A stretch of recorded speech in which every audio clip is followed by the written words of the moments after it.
каква е оваа држава, социјална ли е, согласно устав ли е, не ли е. Така да ние имаме закон и работата е само непочитување на истите.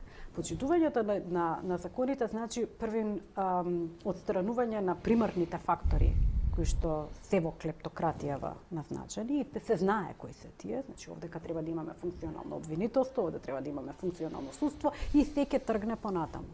Зошто? Заради тоа што постои еден елемент кој што го викаат затворска психологија. Затворска психологија се знае на што се сведува, на кинење на главата, на оној кој што е предводник на целото оро на криминал и понатаму се си доаѓа на свое место. Ама нема веќе таков ние сме стигнати до да, се смени кривичниот законник и шок е и за мене, особено сега разгледувајќи онкологија, особено тие два члена, злоупотреба на службена должност и злосторничко здружување, па дури гледам дека и се оди кон тоа да има неказнивост за политичките структури, значи имате казнивост за крадење на леп, ама